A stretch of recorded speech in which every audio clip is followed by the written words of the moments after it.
సరే సంఘానికి చాలా రోజుల నుంచి వస్తుంది ముసలమ్మ, ఏదో ఇంట్లో శృతి కుదరలేదంట, సరే ప్రార్థన చేద్దాంలే అన్నా. నేను అప్పుడు ఖాళీగా ఉన్నానులే, ఖాళీగా ఉన్న రోజులు కనుక ప్రార్థన చేద్దాంలే అమ్మన్నా. ఆ పూట ప్రార్థన చేసి ఉపవాసం ఉండి ప్రార్థన చేసుకున్నా. సాయంత్రం అటు వెళ్ళా, ఆ ఇంటికి వెళ్ళి ఒక చిన్న ప్రార్థన చేసి ఏం జరిగిందో విందామని వెళితే అల్లుడికి మినపగారులు చేసి కోడి మాంసం పెట్టింది. కూతురు అల్లుడు శుభ్రంగా తింటున్నారు కూర్చొని. ఒకవేళ ఈ అమ్మాయి పెద్ద కూతురా, శృతి కుదరదని చెప్పింది చిన్న కూతురా, అయినా ఒక కూతురే కదా ఇంకొంది, ఏంటి జరిగిందని చెప్పి వెళ్ళి, అమ్మా రాత్రి నిన్న నాకు చెప్పి ఉపవాస ప్రార్థనలో పెట్టొస్తూ నన్ను వీళ్ళెవరో అన్నా. అయ్యా అల్లుడు రాత్రి వచ్చేసాడయ్యా. అల్లుడు రాత్రి వచ్చినప్పుడు నాకు చెప్పొద్దండి.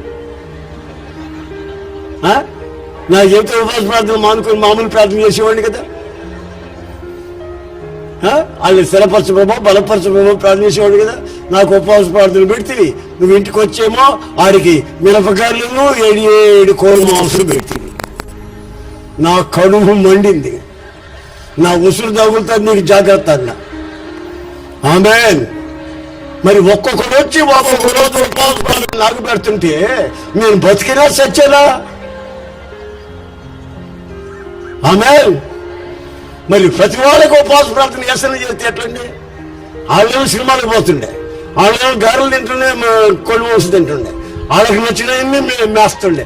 నాకు ఉపవాస ప్రార్థన పెట్టి ఏంటండి? అంత చీప్ అయిపోయాడా దైవ సేవకుడు? అంతే, అంత చిన్నపిల్లల చేష్టలు. అందుకే ఆయన అంటాడు, నా రెక్కల మీద మిమ్మల్ని ఎత్తుకొని